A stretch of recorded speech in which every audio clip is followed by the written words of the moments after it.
1 Coríntios, capítulo 7.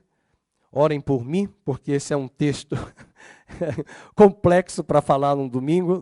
Não complexo pelo tema, eu estou falando, tema, nós estamos numa sequência, é um tema muito importante, maravilhoso, mas você que está nos visitando, você que está ouvindo pela primeira vez, entenda que estudar a Bíblia exige de nós a perseverança. Por que eu quis dizer isso? Porque às vezes nós somos tendenciosos a querermos nos alimentar apenas do que queremos. Sabe aquela criança que só quer biscoito com chocolate e não quer feijão, e não quer carne, mistura, e não quer arroz, e não quer tomate, e não quer alface? Então nós temos também essa seleção, essa seletividade na hora de se alimentar na igreja. Então esse é um assunto que os solteiros podem dizer: não, eu não sou casado ainda.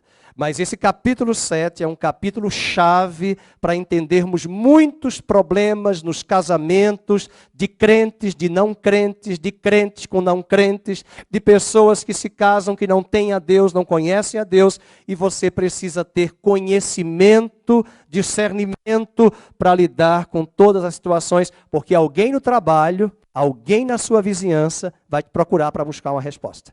Então você tem que se informar, você tem que entender, e eu falo esse comentário porque nós precisamos lembrar do que Paulo disse: eu não vos deixei de ensinar todo o desígnio de Deus. É para estudar tudo sobre o projeto de Deus para o homem. Então vamos abrir 1 Coríntios 7, vamos fazer a leitura. O texto é muito longo, nós dividimos para a pregação de hoje à noite, mas eu quero trabalhar do verso 1 até o verso de número 12, mas eu vou até o 24, se eu conseguir explicitar tudo isso, porque depois o pastor Felipe fará do 25 ao 40. Então vamos fazer a leitura. Quanto ao que me escrevestes, é bom que o homem não toque em mulher, mas por causa da impureza, cada um tem a sua própria esposa, e cada um ao seu próprio marido. O marido conceda à esposa o que lhe é devido, e também, semelhantemente, a esposa ao seu marido. A mulher não tem poder sobre o seu próprio corpo, e sim o marido. E também, semelhantemente, o marido não tem poder sobre o seu próprio corpo, e sim a mulher. Não vos priveis um ao outro, salvo talvez por mútuo consentimento, por algum tempo, para vos dedicardes à oração e novamente vos ajuntardes para que Satanás não vos tente por causa da incontinência. E isto vos digo como concessão e não por mandamento. Quero que todos os homens sejam tais como também eu sou. No entanto, cada um tem de Deus o seu próprio dom. Um, na verdade, de um modo, outro de outro. E aos solteiros e viúvos, digo que lhes seria bom se permanecesse no estado em que também eu vivo. Caso, porém, não se dominem, que se casem, porque é melhor casar do que viver abrasado. Ora, aos casados ordeno, não eu, mas o Senhor, que a mulher não se separe do marido. Se, porém, ela vier a separar-se, que não se case, ou que se reconcilie com seu marido, e que o marido não se aparte de sua mulher. Aos mais digo eu, não, Senhor, se algum irmão tem mulher incrédula, não cristã, e esta consente em morar com ele, não a abandone. E a mulher que tem marido incrédulo, e este consente em viver com ela, não deixe o marido. Porque o marido incrédulo é santificado no convívio da esposa, e a esposa incrédula é santificada no convívio do marido cristão. Doutra sorte, os vossos filhos seriam impuros, porém agora são santos. Mas se o descrente quiser apartar-se, que se aparte. Em tais casos, não fica sujeito à servidão, nem o irmão, nem a irmã. Deus vos tem chamado à paz. Verso 24, irmãos, cada um permaneça diante de Deus naquilo em que foi chamado. Cortei alguns versículos, já para ganhar o tempo para estudarmos. Peço que, se você quiser e puder, anote alguns apontamentos, porque nós vamos falar de 3 momentos diferentes, de 3 casamentos diferentes, e aí é preciso anotar para não ter complexidade nos apontamentos que vamos fazer. Pai querido, fala conosco, ministra o nosso coração, dá-nos sabedoria para ministrar a Tua palavra nesta manhã, no nome de Jesus. Amém. Você pode sentar. Quando você lê esse capítulo 7, é bom você pensar, primeiramente, 5 pontos importantes porque Paulo escreveu esta carta. Estou vendo ali o irmão Kleber, agora que eu me lembrei na hora da oração, que é do Rio. Deus abençoe. Bom vê-lo, viu, querido? Deus abençoe, Deus fortaleça. Estava olhando ali, porque agora que eu vi que você estava aí no culto. O capítulo 7 tem que ser estudado por esses 5 pontos. Primeiro, vamos lá. Paulo começa a responder às dúvidas da igreja de Corinto. Nós já estudamos aqui que nós temos 2 cartas aos Coríntios, mas foram 4. Apenas foram encontradas 2 cartas. Em uma primeira carta, os coríntios, não é os corintianos não, tá? Os coríntios enviaram uma carta para Paulo, perguntando a Paulo algumas questões.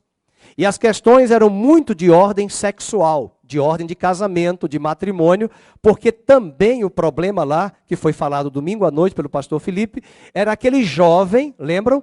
Que estava amaziado com uma mulher, cuja mulher era a sua madrasta. Imagine. Então havia uma relação sexual dentro da igreja que foi tolerada, aceita pela liderança. Além disso, um problema sério. A igreja de Corinto estava na cidade de Corinto. E o que era que existia na cidade de Corinto? Um dos maiores templos do Império Romano, da deusa Afrodite, a deusa do amor. Só para lembrar a você que a cidade de Corinto, as sacerdotisas de Afrodite tinham relações sexuais no templo com os ofertantes. Então você imagine, é mais do que um carnaval. É um termo que eu não vou usar aqui pela questão vulgar, que para o púlpito não se convém utilizar. Então era um ambiente promíscuo, um ambiente devasso, e Paulo vai tratar dessas dúvidas no versículo 1. Ele diz, veja o versículo 1 do capítulo 7. Quanto ao que me escrevestes? Eles perguntaram, porque havia um raciocínio lá sobre o celibato compulsório, que eu vou explicar o que é isso, que eles inventaram. Uma coisa é o celibato como dom de Deus, outra coisa é o celibato compulsório imposto, como nós sabemos que existe na igreja romana. Esta é a razão que muitos sacerdotes da igreja romana cometem escândalos na área sexual. E também pastores protestantes na área de pular a cerca com prostituição, pedofilia. Então essa é uma área que eu falei que é difícil porque nós temos que tratar em questões também sexuais. Porque o sexo é um presente de Deus para o casamento. Não é apenas para a procriação, mas é para o prazer do casal. Mas fora desse padrão, fora do leito conjugal, é pecado. Então nós temos que entender essas questões e às vezes nós estamos vivendo numa época de geração mimimi, onde também nos cerceiam a nossa fala, que eles não querem ouvir a verdade, nem dentro da igreja e o que dizer lá fora, nas redes sociais e na mídia. Mas a igreja tem que ensinar a verdade, porque Deus não muda, ele disse em Malaquias, eu não mudo, diz o Senhor, tá bom? Outro ponto importante é que Paulo não esgota o seu ensino sobre casamento neste capítulo. Então esse capítulo não é o único capítulo que vai falar de casamento. Você vai ter lá Jesus falando em Mateus 19, você vai ter Jesus falando em outras partes dos evangelhos, mas Paulo vai dissecar isso muito bem no capítulo 7, mas guarde isso, não é apenas esgotado esse tema aqui, nesse capítulo. Você tem outras passagens. Domingo mesmo, nós começamos o culto, domingo à noite, com um texto de Efésios 5. E Efésios 5 diz que o mistério do casamento de um homem e uma mulher é um mistério tão bonito que Paulo comparou a relação de Cristo com a igreja, o marido e a mulher. Então veja que alegoria tremenda, e Paulo vai falar do casamento, também Pedro vai falar do texto que foi aberto hoje de manhã, que a irmã Fernanda leu. Vamos agora para o número 3, um terceiro ponto importante, quando você lê essa carta. E aqui eu já vi gente fazendo isso de púlpito. Alguns críticos argumentam que quando Paulo escreve essa carta, no capítulo 7, ele não foi inspirado pelo Espírito Santo. Mentira. E eu vou mostrar por quê. Veja, só porque ele vai dizer isso que nós vamos ler. Veja o versículo 25 do capítulo 7. Com respeito às virgens, não tenho mandamento do Senhor. Porém, dou minha opinião, como tendo recebido do Senhor a misericórdia de ser fiel. Parece que Paulo está dizendo que ele está falando aqui não foi pelo Espírito Santo. Não é isso. Vai para o versículo 40. Tá? Vai para o versículo 40. Todavia, será mais feliz se permanecer viúva, segundo a minha opinião. Agora leiam. Leiam. E penso que também eu tenho o Espírito de Deus. Então, Paulo está usando a autoridade apostólica dele, a experiência, mostrando o que o Espírito de Deus falou para ele. Nesses casos bastante pontuais. Outra questão, outros versículos, seria o verso, por exemplo, 6, no capítulo 7. 7 e 6, ele diz assim, e isto vos digo como concessão, e não por mandamento. Então, por que Paulo falou isso? Alguns críticos liberais, teólogos liberais, gostam de usar esse texto para dizer, não foi Deus quem falou, foi Paulo. E isso é perigoso e é mentiroso, porque toda a Escritura é inspirada por Deus e Paulo está usando da autoridade apostólica. E um outro parênteses, Jesus não falou tudo sobre casamento e não falou tudo sobre família. Os apóstolos continuaram e estenderam a doutrina. Um exemplo eu falei quarta-feira. Igreja, Jesus pouco falou. Ele falou em Mateus 16, Mateus 18, porque ele nem podia falar de igreja num contexto judaico que não aceitava os gentios para serem convertidos e se tornarem igreja. Então, quem vai falar com profundidade de igreja, da doutrina da igreja, é Paulo, é Pedro. Mas o próprio Cristo usou a palavra, edificarei a minha eclésia, a minha igreja. Mas ele não traz a doutrina aprofundada, ele delegou aos apóstolos. Então é assim que a gente estuda a Bíblia, e você não pode estudar casamento, divórcio, viuvez, celibato, separado em um único texto. Você tem que pegar todos os textos. Então guarde isso, porque algumas pessoas vão usar esse texto para dizer que Paulo está falando como homem e não pelo Espírito de Deus. Não é isso. Ele termina o capítulo 7 dizendo, eu tenho o Espírito de Deus e eu falo pelo Espírito de Deus. Tá bom? Outra questão importante, é o número 4. Paulo tinha de lidar com algumas perguntas que Jesus não havia tratado. Então existiram questões que aconteceram na igreja, que não aconteceram no ministério de Jesus, para Jesus responder. Quem responde é Paulo, né? Quem responde é Pedro. Inclusive, cá entre nós, o apóstolo Pedro disse assim, Paulo escreve umas coisas difíceis de entender. Nem ele mesmo entendia.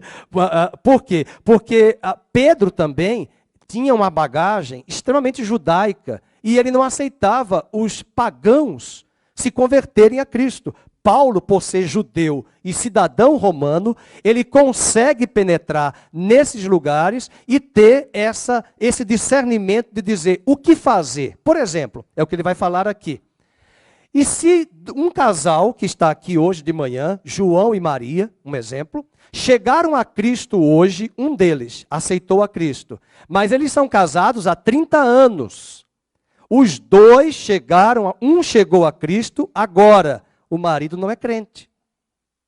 A esposa se converteu agora, depois de 30 anos. Como é que você lida com isso de um casal cujo marido não crente quer deixar a esposa agora porque ela aceitou a Jesus? Paulo vai dizer, esta mulher não vai deixar o marido só porque ela recebeu a Cristo, e ela vai deixar a Cristo, o marido, por conta da obrigação social que ela tinha assumido lá atrás no cartório, há 30 anos, ele continua sendo o marido dela. Ela está casada com ele. Agora, Paulo diz, se ele é incrédulo e não quer mais continuar com você, você tendo a luz do Evangelho agora, e ele está perseguindo você, Paulo vai dizer que essa iniciativa parta dele e não de você. Então, depois vai ter casos de crentes que se casaram com não crentes. É um problema sério. Quem mandou você casar com a pessoa errada? Né? Luz não se casa com trevas. Trevas não se casa com luz.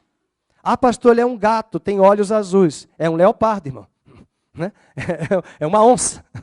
Né? Um tigre, um exemplo. Então, às vezes, você pensa que a pessoa é cristã, mas não é cristã. Então, isso não quer dizer nada. Não há garantia de que você tem que ter observação, testemunho, discernimento. Agora, quantos aqui, ninguém vai levantar a mão, chegaram a Cristo, os dois, marido e mulher, depois de muitos anos, entenderam o Evangelho? Isso é uma bênção. Agora, nós vamos ter percalços e problemas pontuais. E aí vem o quinto ponto, que é esse que eu estava explicando. Paulo endereçou os seus conselhos sobre casamento a 3 grupos diferentes. Então vamos anotar aí. Eu não sei se eu vou conseguir dar conta de tudo, porque é muito assunto e vai entrar em exemplos. Primeiro, cristãos casados com cristãos. Vamos anotar isso aí. Cristãos casados com cristãos. Ótimo. Um cristão deveria se casar com uma cristã. Se eu estou na igreja, eu cresci na igreja, eu conheço o Evangelho, eu sei, irmãs, meninas e rapazes, que às vezes o ungido não está aqui. Né? A pessoa não está presente. Ai, pastor, estou na igreja, não aparece ninguém. Não estou dizendo isso. Eu estou dizendo que você pode conhecer uma pessoa na escola, na escola não, que a escola tem que estudar, na universidade, no trabalho. Eu sou contra namoro antes de sair do ensino médio. Né? Não lava nem a cueca, nem a calcinha, como é que vai namorar? Não sabe nem fritar um ovo. Nem cozinhar um arroz. Então não tem nem que pensar em namoro nesse momento. Então é depois que entrar na universidade. Nos Estados Unidos, como é que se chama adolescente em inglês? Vamos lá? Teen. Então o que é teen, adolescente? Vamos lembrar do inglês. É de 13 until 19. Então adolescente é até 19 anos. Então como é que a história vai namorar com 15, com 16? Não vai nem casar. Vai ficar grudado 8 anos namorando uma pessoa, amarrado, perder a juventude, perder de sair para algum lugar, uma festa, um compromisso, um curso, por conta de um namoro que está ali prometido como se fosse um contrato medieval assinado pelo Papa. Não. Né? Então, isso é um outro assunto. Deixa para lá. Mas aqui, o grande problema é, e quando os dois já são casados, se diziam cristãos, e você vai descobrir que depois ele não é cristão, ou ela não é cristã.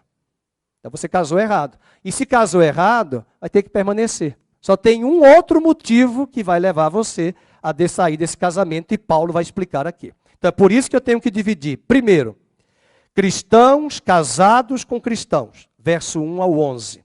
Segundo, cristãos casados com não cristãos.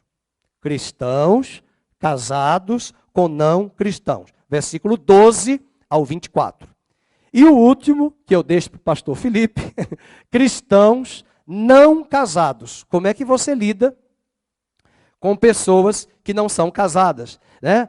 E aí vem o versículo 25 ao 40.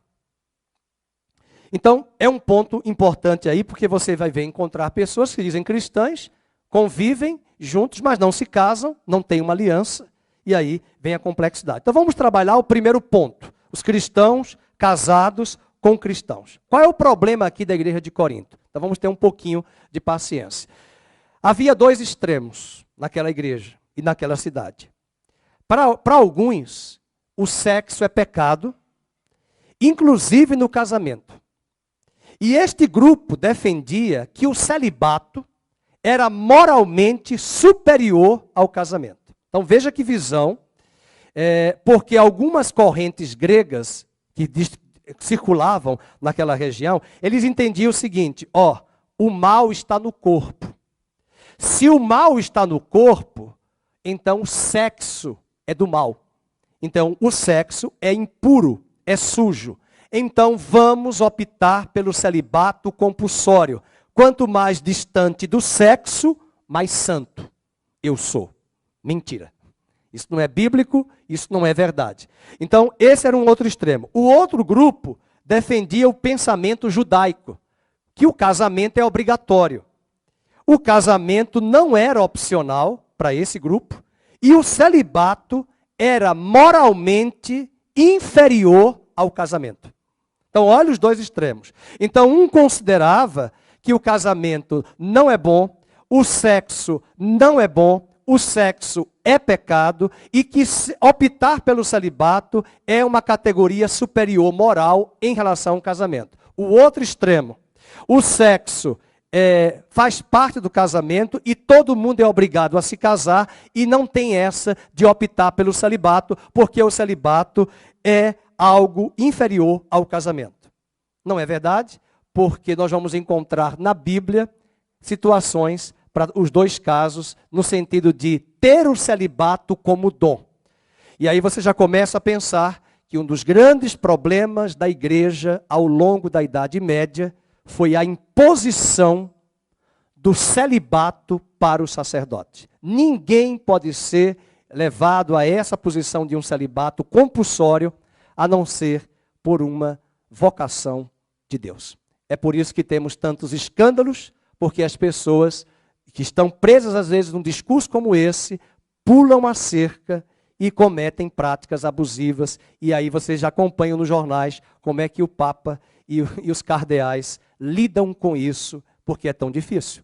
Tá bom? E nós temos, por exemplo, um pastor que nós sempre admiramos, já morreu, foi o pastor da Rainha Elizabeth durante anos, John Stott, da igreja anglicana. Ele optou pelo celibato, não casou, acho que ele morreu com 92, 95 anos. Né? O que ele escreveu de livros, o que esse homem viajou, mas ele não casou. Mas ele teve o dom do celibato. E quando fala dom de celibato, não é pular a cerca, não é praticar pornografia.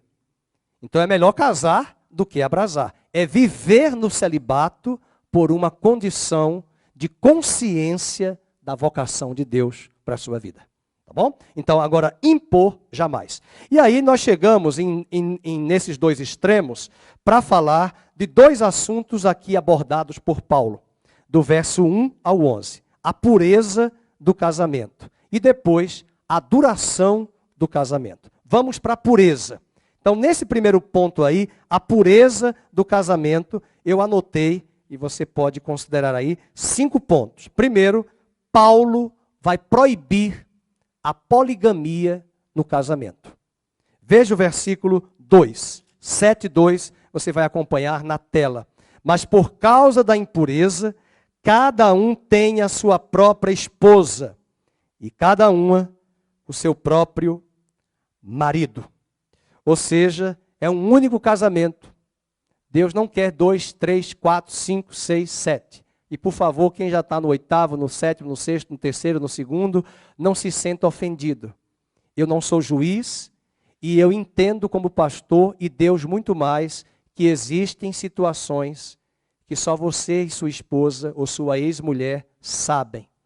Aqui não é hora de pegar essa mensagem e usar para dizer, o pastor está querendo me acusar. Eu não estou acusando ninguém, eu não tenho poder para isso, e nós entendemos que existem muitas coisas que acontecem de gabinete pastoral, e quando a gente escuta as histórias, eu tenho que dar um passo para trás, respirar fundo e pensar o que fazer. E eu não sou pastor de recomendar divórcio a ninguém. A Bíblia diz que Deus detesta o divórcio. Entretanto, nós vamos ver por que alguns casamentos não duram, não permanecem, além da infidelidade conjugal. Então tem que ter muito cuidado, por isso que eu falei que o assunto é profundo, é delicado e exige cuidado, e não deixe que o inimigo use a mensagem para atacar você. Tá bom? Eu não estou aqui para atacar ninguém, eu estou aqui para esclarecer e apontar para cada um dos irmãos. Tá bom? E ninguém aqui tem que julgar, mas a fulano está no 5º casamento. Você não sabe da história. Você não sabe, como diziam os católicos, da missa 1/3. Você não sabe. Então tenha cuidado com as colocações para não ofender as pessoas, porque nós não temos poder para julgar ninguém. Eu descobri no Aurélio 2 palavrinhas que a gente não usa muito, né? Que é a poliginia e a poliandria. Poliginia é o homem que tem mais de uma mulher. E a poliandria é uma mulher que tem mais de um marido. Essa relação poligâmica é abominável para Deus. Nós viajamos agora naquela viagem da caravana para Israel, estávamos no hotel, eu passei mal, porque 2 mulheres estavam brigando no hotel por causa do mesmo marido. E os funcionários tiveram que, porque a cultura permite, é o povo árabe. E nós ficamos constrangidos. Eu falei para minha esposa, vamos sair daqui, que eu fiquei pensando, se tiver uma faca e um revólver. E as duas brigavam em árabe, e nós ficamos passando mal. E eu falei, meu Deus, as duas no mesmo hotel, com o mesmo marido, uma confusão. Não sei o que é que você, mulher, faria. Né? Mas foi uma situação polêmica. E tiveram que chamar ali as autoridades da cidade, porque o hotel não deu conta, tiveram que chamar os seguranças. Uma situação de muito desconforto.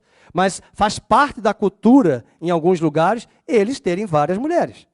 E Paulo vai mostrar que esse não é o padrão de Deus. Então, versículo 2, ele já deixa claro, cada um deve ter um só marido e uma só esposa. Segundo ponto, dentro da pureza do casamento, é que Paulo proíbe a união homossexual. Meus amados, a homossexualidade, ela sempre existiu. Ela não é novidade do século XX, nem do século XXI. A bissexualidade entre gregos e romanos era muito comum, de homens como Alexandre o Grande, que diziam, alguns historiadores dizem, que ele era bissexual. Havia essa prática, mas a prática da palavra de Deus, a teologia bíblica, mostra que desde o Gênesis capítulo 2 e Mateus 19, versículo 9 e 10, Jesus disse, deixará o homem, a seu pai e a sua mãe, e unir-se-á a sua mulher. Então veja o versículo 2, quando Paulo fala, mas por causa da impureza, cada um tem a sua própria esposa e cada um ao seu próprio marido. Então fica clara aqui a ideia de uma união heterossexual. E aí você já deve estar pensando aí, mas a relação homossexual já foi aprovada pela Suprema Corte alguns anos atrás, pelas leis dos homens. Sim, nós entendemos, respeitamos, né? Respeitamos, mas isso é muito comum, inclusive em função de algo muito claro, a corrupção dos costumes. E é uma coisa que nós devemos estar preparados e ensinar os nossos filhos e netos. Daqui para frente, a depravação será cada vez mais agressiva, porque os homens vão se tornar cada vez mais degradantes. Então, os costumes hoje, a questão de costumes no ordenamento jurídico, cada vez mais está sendo alterada e invertida na Suprema Corte pelas reivindicações de movimentos políticos com viés ideológicos que foram norteados lá atrás na Europa, depois da Segunda Guerra Mundial, pela Escola de Frankfurt, trazendo essas identidades que distorcem o padrão daquilo que durante séculos a sociedade ocidental preservou. O que nós devemos fazer? Respeitar o ser humano, aquele que entende pensar daquela forma, mas estamos falando aqui, e quem estiver nos assistindo pelo vídeo, estamos falando do ponto de vista doutrinário bíblico. Não é a minha opinião, não é a opinião de nenhuma denominação, é o que Deus disse. Então os homens, eles vão alterar, eles vão mudar os costumes, eles vão mudar as leis, não tem problema. Mas o Senhor continua dizendo, eu, o Senhor, não mudo. Tá bom? E um detalhe, porque tem muita gente aí evangélica imatura, que fica com uma arma na mão, na garganta, falando e atacando homossexuais. Não há diferença alguma para Deus entre homossexuais, adúlteros e prostitutos.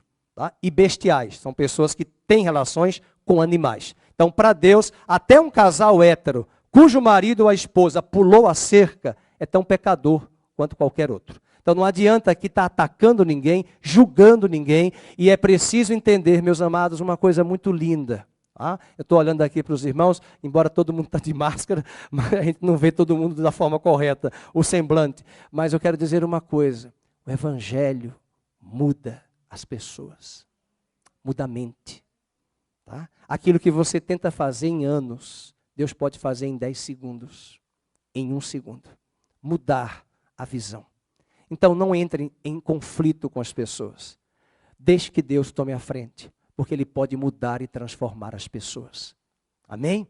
E não vamos categorizar que pecado X é mais grave do que aquele outro. Todos são pecados e todos são pecadores. Então esse é um ponto importante. Terceiro ponto, dentro da pureza do casamento. Paulo proíbe o celibato compulsório.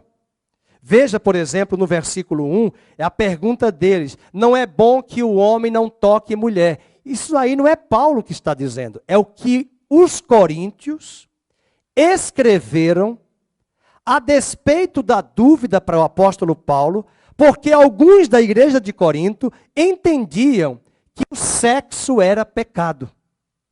E se eu tocar em uma mulher, eu já estou em pecado. Se eu tocar no corpo de alguém, eu já estou em pecado.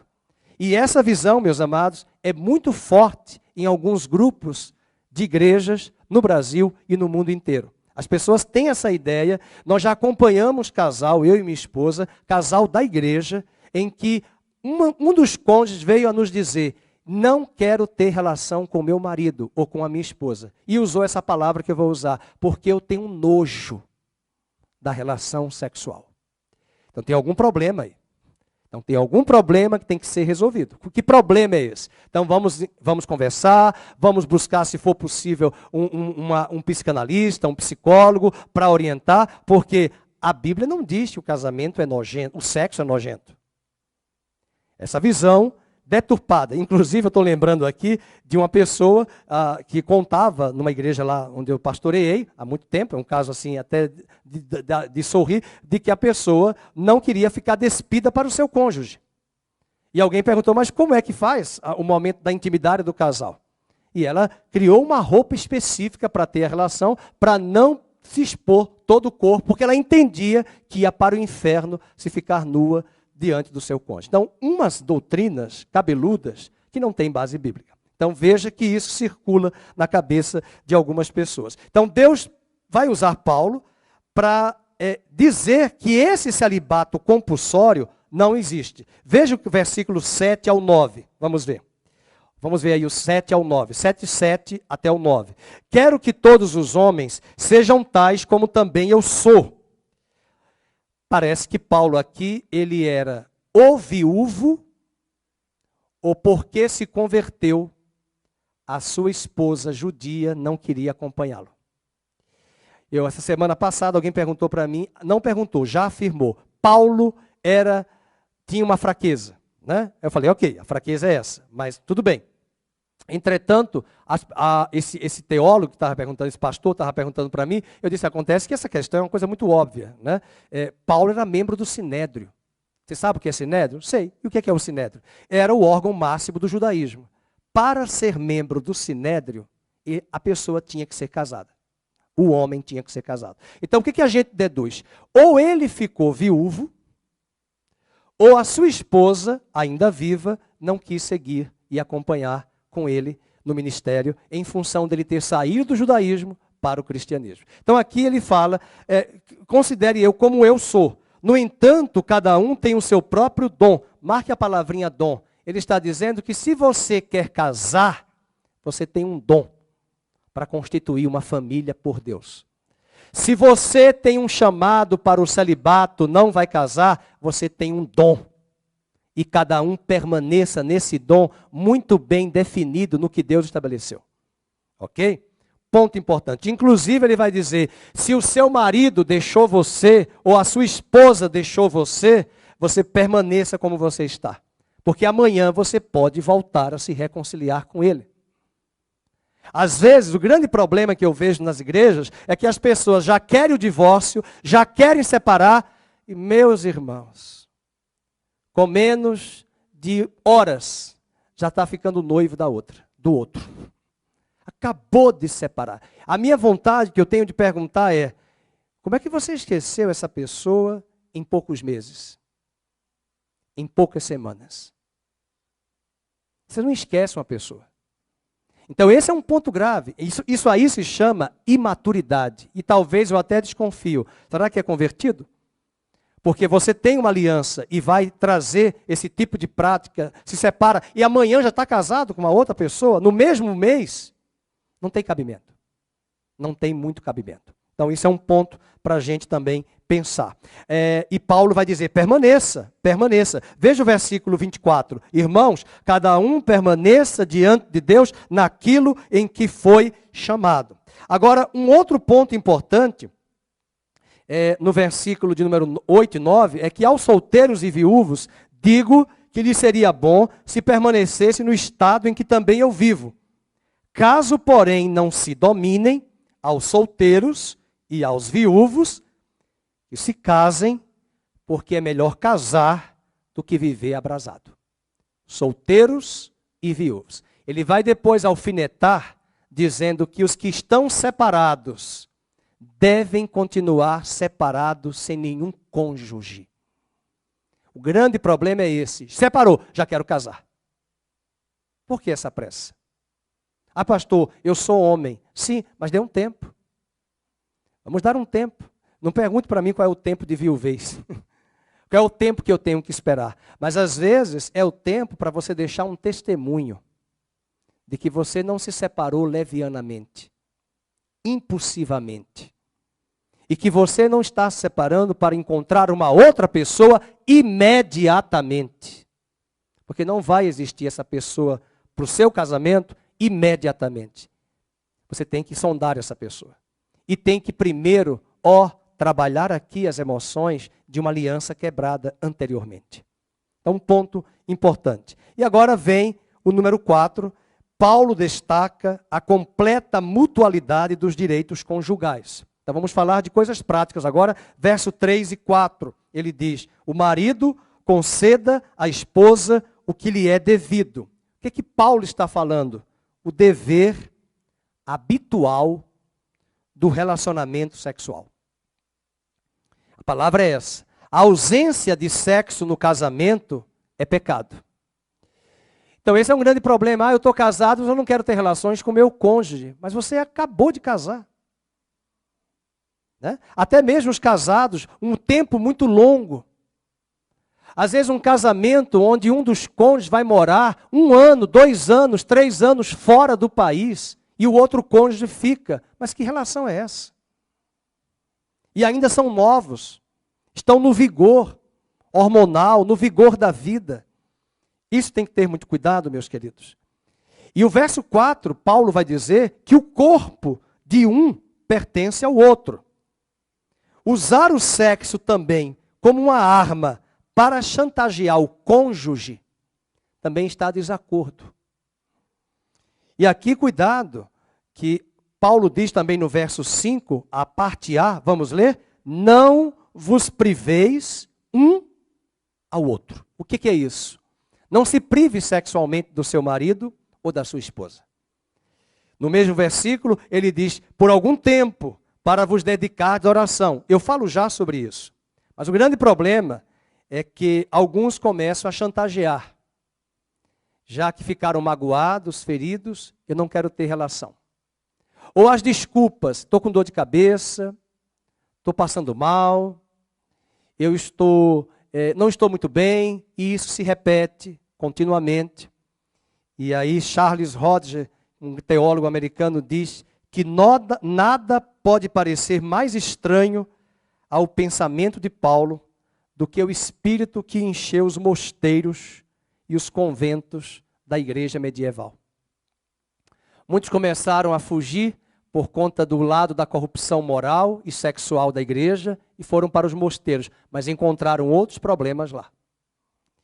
E é um grande perigo também quando um dos cônjuges começa a trazer uma terceira pessoa para a relação, porque você começa a dar desculpas ao seu marido ou à sua esposa de que está com dor de cabeça, está com mal-estar, está com desconforto, e isso é contínuo. Paulo diz, não vos priveis um ao outro.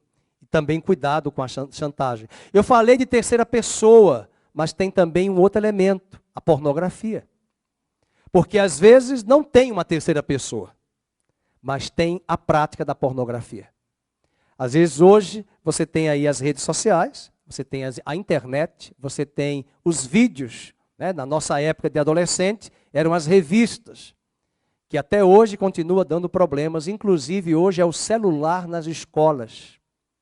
Rapazes, meninos de 11 anos, 10 anos, que já são estimulados, começam a ver malícia nas palavras de tudo que se fala em sala de aula, já levando para o lado da malícia.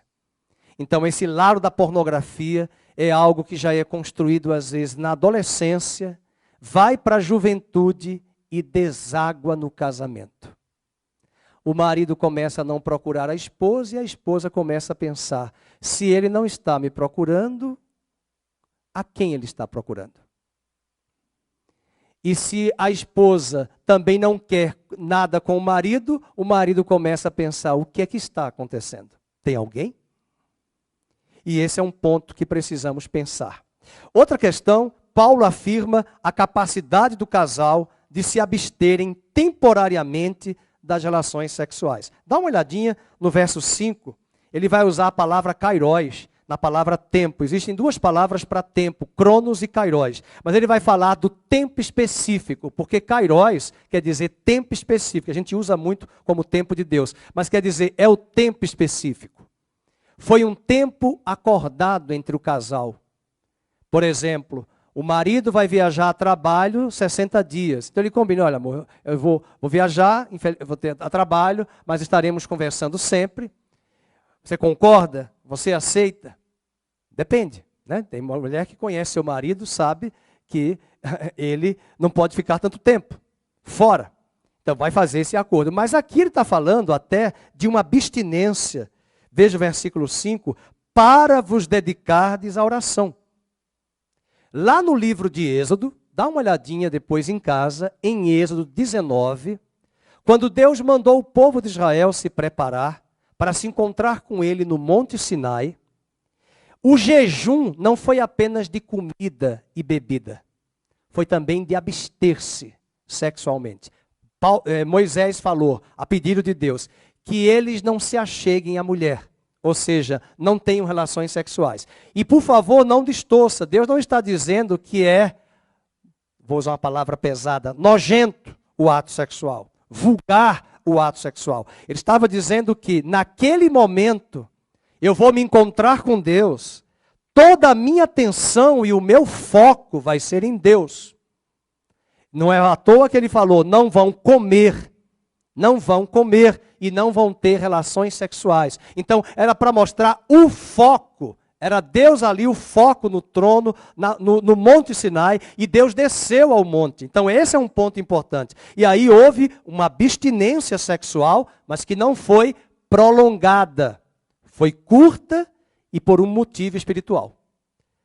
Nós sabemos casos de mulheres e maridos que dizem, olha, eu estou em jejum 1 ano sem relação sexual. Não tem base bíblica. Isso é perigosíssimo e você pode perder seu cônjuge e pode perder seu casamento. Também é bom abrir parênteses que tem maridos que querem sexo todo dia ou então relação sexual 3 vezes ao dia. Tem que se tratar, irmão. Um psicanalista ou psicólogo, porque isso não é normal. Tá? A não ser que você não trabalhe, a não ser que você só vive de rendimentos. Então, esse é um ponto importante. Então, o sexo faz parte, mas às vezes, tenha cuidado, e aqui nós estamos diante de um auditório maduro. O auditório aqui é maduro. Posso ouvir um amém? Apetites, o apetite sexual é um apetite que Deus nos deu. A comida é um apetite. A bebida é um apetite. Mas não deixe que esses apetites dominem você. Então, um apetite pode ser a glutonaria, outro apetite pode ser a bebida, eu não posso ver cerveja, uísque, não é o meu caso, é só um exemplo, vinho, eu quero beber e eu quero beber, então eu não tenho um controle. Então tem homens que não bebem, tem homens que não são glutões, mas são dominados pelo apetite sexual. Recomendo um bom jejum. Não de jejum de não fazer sexo com a sua esposa, não é isso. O jejum de comida para ter o controle sobre os seus apetites de comida, bebida e usar do apetite sexual de forma correta. Então é isso que Paulo está nos dizendo. E ele diz, quando um casal negligencia essas verdades, Satanás pode tentar inserir uma terceira pessoa e pode inserir também a prática da pornografia. E é uma das coisas terríveis, é a prática da indústria pornográfica, que tem levado muitos cristãos à prática desse vício degradante. E nós já ouvimos de casos de um terapeuta de casais, de um pastor da igreja da revista Ultimato, mostrando que chegou ao ponto de um casal concordar a esposa liberando o marido para ele ter relações com ele mesmo, se masturbando, na internet, enquanto ela na mesma cama dormia. Isso é doentio. Isso precisa ser tratado.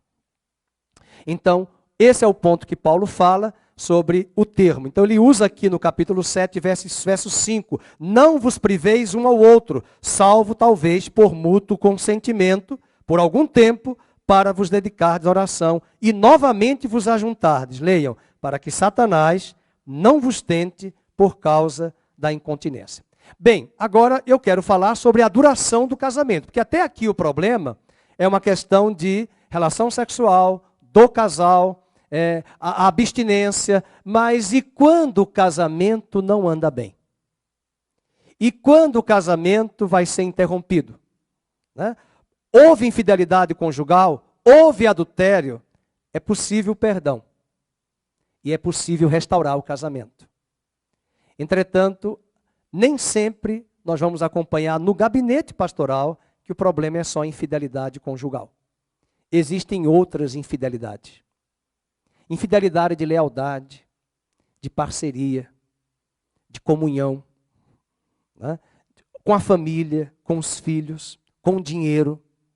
E aí vamos ver o que Paulo vai nos mostrar nesse caso. Então, a duração do casamento é a segunda parte. Paulo responde a duas perguntas da igreja de Corinto. Vamos anotar aí a primeira pergunta, que deve ser a sua. O que fazer se eu tiver arrependido de ter casado? Olhe bem para mim. Se casou com a pessoa, pastor, estou arrependido. Eu vou dizer, continue com ela. É o primeiro ponto. Estou falando daquelas pessoas que acabaram de casar. Estão vivendo uma fase difícil e aí você está casado. E agora, o que é que você vai fazer? Não houve nada. É apenas uma incompatibilidade genial. Vamos resolver isso. Vamos buscar a ajuda de Deus. Você não enxergou isso? Você não viu essa pessoa, esse problema lá com a família? Você não enxergou antes? Ah, pastor, eu estava na paixão. Né? Então vamos descer um pouco e vamos pensar sobre isso hoje de manhã. A segunda pergunta o que a igreja faz num caso como esse? O que se deve fazer quando a relação se torna insustentável? Para a primeira pergunta que eu falei, o que fazer se eu tiver arrependido de ter casado? Vamos ver o capítulo 7, verso 10 e o 11. Vamos ver a resposta de Paulo para aquela primeira pergunta. O que fazer se eu tiver me arrependido de ter casado? Vamos lá? Ora, aos casados ordeno não eu, mas o Senhor, todos, que a mulher não se separe do marido. Se porém ela vier a separar-se, então ele já abre uma concessão aí. Se porém ela vier a separar-se, não sabemos dos motivos, que não se case. Então esse é um ponto importante. Para que você vai separar? Já está pensando em casar? Então está tudo errado. Errou ele e errou você. Ou errou ela, errou você e errou ele. Então, nesse ponto, Paulo já dá aqui a resposta no versículo 10, que não se separe. Segunda pergunta, vamos ver a resposta. O que se deve fazer quando a relação se torna insustentável? A primeira solução é separe e fique sozinho. Meus irmãos, quando eu tenho receio de falar essas coisas, é que eu não posso assustar você. Mas o gabinete pastoral, a gente aprende muito mais do que no seminário. Eu fiz um casamento uma vez, que apenas em um almoço, que eu conheci o casal de noivos, não eram jovens, eram adultos, só no olhar, num único jantar, um almoço, eu percebi que o homem não era normal. A noiva não percebeu. Eu perguntei a uma parente dela, que estava na mesa no final, depois que eles saíram, eu falei, a senhora conhece ele? Não conheço. Estranho. Muito estranho. Um único almoço. Eu fiz o casamento. 2 meses depois, fui procurado para procurar um advogado para cancelar o casamento. Na verdade, a ideia não era cancelar, era anular o casamento. Qual a razão disso? A razão, simplesmente porque aquela pessoa, aquele cônjuge, uma das partes, tinha problemas seríssimos na infância. E a família empurrava e fez o possível para que ele se casasse. Já era um homem bem adulto, com problemas sérios, distorções na área sexual e psicológica. Graças a Deus que não fez nada. Eu não vou citar aqui detalhes, porque é muito pertinente ao gabinete pastoral, mas eu deixo claro para você que não podemos julgar as pessoas que se separaram, que se divorciaram, porque você não sabe, como eu dizia no início da missa, um terço. O que um cristão tem que saber, que o que estiver ao nosso alcance, nós vamos zelar e preservar pelo casamento. Eu já acompanhei casos também de que um dos cônjuges era bipolar, que derrubava tudo, que quebrava tudo, que jogava tudo. Num outro caso, uma faca debaixo do travesseiro, dormindo com um cônjuge debaixo de ira. Eu arrumava minha mala e corria. Uma faca, uma peixeira de lampião no meu travesseiro. E eu tive que entrar naquela casa e dizer assim, olha, arrume a sua mala, porque eu não quero vir aqui amanhã buscar o seu cadáver. Eu não dormiria com essa sua esposa, se ela fosse a minha esposa. Eu continuaria com ela, eu pensaria, eu não tomaria decisão precipitada, mas dormir ali, eu não dormiria. Eu perguntaria para ela, para que essa faca? Para mim? Então, nós temos que pensar sobre isso.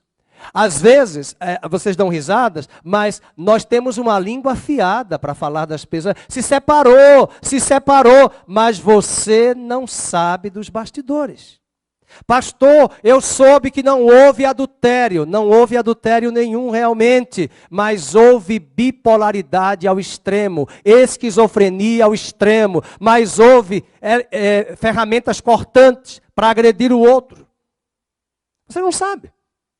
Então é nessa hora que entra o que Paulo vai dizer, separe-se e fique sozinho. Mas é bom dizer que a teoria de Paulo é, o Senhor manda dizer, eu detesto o divórcio. Um pastor aqui de Campinas, muito conhecido, diz que segundo casamento é remendo. Deus só tem um casamento. E é por isso, jovens, que vocês devem pensar muito bem com quem vocês vão casar. Avalie, considere as afinidades, considere as aptidões, conviva, conheça a família. Veja, não fique tão envolvido em paixão. Casamento tem conta de água, luz, aluguel, financiamento, tem conta. Ninguém vive só de beijo e abraço. Mas também exige parceria, lealdade, fidelidade, companheirismo. Dividir as tarefas. Às vezes nós não sabemos, e eu estou repetindo várias vezes, nós temos uma língua afiada para julgar. Mas você não sabe. E às vezes a pessoa é muito boa fora de casa, mas dentro de casa é uma cobra. E aqui eu não quero saber se é homem ou mulher, porque isso pode acontecer com qualquer um, seja homem, seja a mulher. Então qual é a solução quando essa relação se torna insustentável? Paulo dá a resposta, versículo 11, vamos ler? Se, porém, se separar, veja, ele não falou divorciar. Porque nesse caso do elemento cortante, não tem como, irmãos. É uma faca, é um revólver, é preciso sair, é preciso tomar a posição. Se hoje está quebrando a casa, derrubando o copo, derrubando o vidro, jogando tudo, amanhã joga você e mata você. Não, mas em nome de Jesus vai mudar. Pode ser que não mude. Traiu a confiança. Nós conhecemos casos até da mídia de pessoas que dão um golpe, sacam todo o dinheiro do cônjuge. E a esposa sentiu que o marido totalmente traído. Um casamento aí famoso, não vou citar nome, está sendo filmado, transmitido ao vivo. Parece que a pessoa, o marido, levou tudo da esposa e ela ficou terrivelmente irada, rapidamente se divorciou. Para ela não tem problema, porque ela não é cristã ainda. E um cristão, o que faz? Então temos que ter muito cuidado. E Deus não quer que tenhamos problemas. Você que está aí preocupado, pastor, eu quero casar, espere no Senhor. Você pode casar com a pessoa errada. Você pode se precipitar. Muitas vezes nós temos pessoas dentro da igreja que se precipitam com essa postura. E a primeira resposta é, fique sozinho. Versículo 11, não se case. Ou a segunda opção, que se reconcilie com seu marido. E que o marido não se aparte de sua mulher. Então, Paulo está defendendo aqui o divórcio? De maneira alguma ele está defendendo. E veja o que disse Jesus em Mateus 19, 9. Mateus 19, 9. Eu, porém, vos digo que quem repudiar a sua mulher, não sendo por causa de relações sexuais ilícitas, prostituição, que envolve várias questões, pornografia. Uma vez uma pessoa me falou, um marido, não, mas eu não tenho uma terceira pessoa, mas tem pornografia e não quer deixar a pornografia. E a sua esposa está cansada. Você não tem uma terceira pessoa, você tem 1000 pessoas, porque quantas pornografias de pessoas você chegou a ver na tela da internet? Você tem mais do que uma, meu irmão. 100, 200. Então Paulo não está defendendo o divórcio. E Jesus diz, e casar com outra comete adultério. E o que casar com a repudiada comete adultério. Um ponto que a Igreja Católica tem que eu admiro. Até hoje, a Igreja Católica não faz segundo casamento. Ela não faz segundo casamento. Se você quiser casar, depois se divorciou, a não ser que você seja viúvo. Aí você pode casar. Mas se você está em divórcio, a Igreja Católica até hoje não faz. Os protestantes reformados entendem que cada caso tem que ser estudado. Cada caso tem que ser analisado. Porque você não conhece o todo da relação e você precisa conhecer o cônjuge, os dois, conversar com os dois, tentar a oportunidade de perdoar um ao outro, inclusive quem foi traído, também liberar perdão. Porque às vezes o que traiu se arrependeu, mas a parte traída não quer perdoar. E esse é um ponto que precisamos buscar em Deus. Bem, nesse aspecto, o casamento não é para ser uma prisão, mas é para ser um lugar seguro. O tempo chegou, mas eu não quero trabalhar cristãos casados com não cristãos, que seriam do verso 12 até o verso 24. Possivelmente domingo eu trato sobre isso. Mas eu quero finalizar com Hebreus capítulo 7, Hebreus capítulo 13, na verdade, um texto muito bonito do autor de Hebreus, da carta aos Hebreus, que quem vai casar e quem já está casado deve lembrar acerca disso. Verso 4. Digno de honra entre todos seja o matrimônio, bem como o leito sem mácula, porque Deus julgará os impuros e os adúlteros. Digno de honra entre todos seja o matrimônio, bem como o leito sem mácula. Por favor, não fantasie a Hollywood o casamento. Não existe um casamento perfeito. Os dois não são perfeitos. Por favor, tenha maturidade quando você ouvir de alguém, inclusive da igreja, alguém que conversou com você sobre o seu cônjuge. Lembre-se que uma conversa como essa é para gente madura. Não é para circular entre irmãos. E quando você conversar com alguém, lembre-se que ela está contando a versão dele, mas tem a versão da outra parte. E às vezes você não sabe. E um bom psicólogo se mostra imparcial para ouvir ambas as partes e não se deixar persuadir. E eu quero finalizar com este capítulo 13, verso 4, e Efésios, algo que eu já falei muito em casamento e que me dá uma certa tristeza quando Paulo diz que os gentios, os pagãos, lá em Efésios 2, são estranhos às alianças de Deus. Aliás, nós precisamos estudar mais uma vez aqui de púlpito. Quem sabe nós vamos trabalhar sobre isso depois, durante esse ano, se for a vontade de Deus, que casamento é uma aliança. E uma das coisas que esse mundo ocidental não entende é aliança. Aproveito para chamar a atenção da igreja. Quando você se membra em uma igreja, você fez uma aliança com aquela igreja. Quando você caminha com uma igreja, um pastor, você tem uma aliança. Quando você deixa a igreja por motivos banais e quebra a comunhão, a aliança, sem dar satisfação, você quebrou a aliança. Às vezes é adultério espiritual. Nós temos visto pessoas que saem de casamentos aí fora e já vão para outros relacionamentos imediatamente. Está se tornando tão normal sair de igreja sem dar satisfação, sem dar uma palavra de gratidão, sem trabalhar o lado da comunhão. Você decidiu caminhar com aquele povo. Ah, mas eu fui machucado. Mas mesmo assim, traga um parecer. Se desliga, nem aparece e hoje está em moda se desligar da igreja pelo WhatsApp. Mas antes de ser do WhatsApp, você chegou na casa do pastor. Você chegou 2 da manhã, 1 da manhã, 3 da tarde para conversar com a família, pessoalmente, e se desliga quase sem dar satisfação.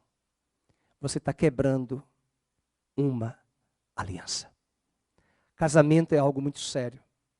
É uma aliança que temos. E nós juramos no altar até que a morte nos separe. Existem casamentos que não deram certo. Os motivos, entreguemos para Deus.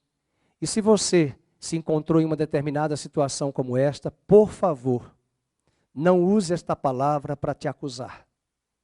Use esta palavra para você se autoexaminar. Está separado, não é hora de procurar ninguém.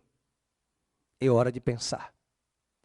Eu conheço histórias de casais que se separaram por motivos que não foram adultério. Depois de anos, 2, 3, 4, se casaram novamente. Há casais que não voltam. Mas eu quero lembrar, examine melhor as Escrituras. Não siga qualquer conselho de qualquer pessoa. Examine esse capítulo. Lembre-se que Paulo está falando de casos pontuais. E Deus não mudou. Ele continua dizendo, eu detesto o divórcio. O texto de Efésios está em Efésios capítulo 2. Eu sei que uma pregação como essa, a gente não tem vontade alguma de dizer amém. Né? A gente também já quer almoçar. Mas nós precisamos aprender a Bíblia e parar de falar bobagem em situações tão sérias como essa, que é o casamento. Então vamos abrir Efésios, para você se lembrar de mim nessa passagem, né, e da Bíblia principalmente, não de mim, mas da Bíblia, de que nós somos estranhos. Nós éramos, porque agora nós conhecemos o que é aliança. E se nós conhecemos, nós precisamos zelar. Verso 12, vamos ler? Naquele tempo estáveis sem Cristo, separados da comunidade de Israel, e o quê? Estranhos às alianças da promessa, não tendo esperança, e sem Deus no mundo. Acompanhei a separação do grande homem de negócios dos Estados Unidos, da Amazon, Jeff, que se separou da esposa, um dos divórcios mais caros do mundo, do que ela recebeu de patrimônio e de herança. Muitas vezes nós ficamos assim encantados, né? O homem sem Deus, olhar para isso, nossa, ela ficou rica, está feliz. Isso é tolice. O grande ponto aqui é, nós vamos prestar contas a Deus da nossa aliança. Deus vai perguntar a mim e a você naquele dia. Ele não vai perguntar a você nem a mim de ninguém. Ele vai perguntar o que você fez com o seu casamento, com seus filhos. Você viveu para a sua glória ou viveu para a minha glória? E eu estou vendo casais aqui maduros. Mas eu quero dizer a você, assim como hoje, Estão aqui casais que trouxeram outros casais. Esses casais que vieram é porque viram que o seu casamento não é perfeito, mas tem Deus no centro da aliança. Significa dizer que o seu casamento pode ser um testemunho para muitas pessoas e trazer muitas pessoas para Cristo, inclusive outros casais. Fiquemos de pé e guardemos esta palavra. Digno entre todos os contratos deste mundo contemporâneo, seja o leito sem mácula e o matrimônio. E Deus disse a Jó: eu fui testemunha do teu casamento, quando você se casou com aquela virgem, com aquela moça. Deus disse a Jó: eu fui testemunha da tua aliança. Que Deus te ajude, nos ajude, e que o Senhor não permita que esta palavra venha para condenar os que estão aqui, mas que esta palavra venha para nos lavar, nos limpar, trazer em nós o arrependimento por todos os pecados de adultério, pecados que não aconteceram necessariamente na cama, mas nos olhos, no coração, na mente. Nós queremos te pedir perdão, Senhor, pelas alianças escusas que fizemos com outra pessoa. Nós queremos te pedir perdão pelo lixo da pornografia, pelo lixo da prostituição, da impureza em nossa mente, em nossos órgãos, em nosso físico. Nós queremos te pedir perdão pelo nosso casamento, pela forma leviana que nós temos conduzido, pela forma mundana que nós temos vivido, pelo desrespeito, pela grosseria, pela estupidez com o nosso cônjuge. Nós queremos te pedir perdão, Senhor, pela nossa falta de temor, pela nossa sensualidade, pela nossa impureza, pelos nossos apetites desenfreados, inclusive o sexual, pulando muros e cercas e tentando se justificar. Nós queremos te pedir perdão pelas escolhas erradas que fizemos, mas nós oramos para que aqueles que estão lutando para manter os seus casamentos, que eles tenham forças no Senhor, para que esse casamento seja mantido e preservado. E nós oramos também, Senhor, para que aqueles que enfrentam lutas, batalhas, dificuldades com o cônjuge, com problemas que já foram tentados para serem administrados ali, nós oramos para que aqueles que chegaram à separação, que o Senhor dê força e disposição a este homem, a esta mulher, para que eles permaneçam por enquanto sozinhos, sem nenhuma precipitação, porque quem sabe o Senhor pode restaurar este casamento. Senhor, venha nos ajudar, venha nos dar sabedoria, venha nos dar discernimento, venha nos dar equilíbrio, venha tirar o engano da nossa cabeça e o engano no nosso coração. E o Deus de toda graça e família restaure a nossa casa, fortaleça o nosso casamento e ajude os nossos jovens a tomarem as decisões mais coerentes e pautados na tua palavra. Que o Senhor te abençoe e te guarde, que o Senhor faça resplandecer o seu rosto sobre ti, que o Senhor tenha misericórdia de ti e que o Senhor sobre ti levante a luz do seu rosto e te dê a paz, no nome de Jesus. Amém e amém.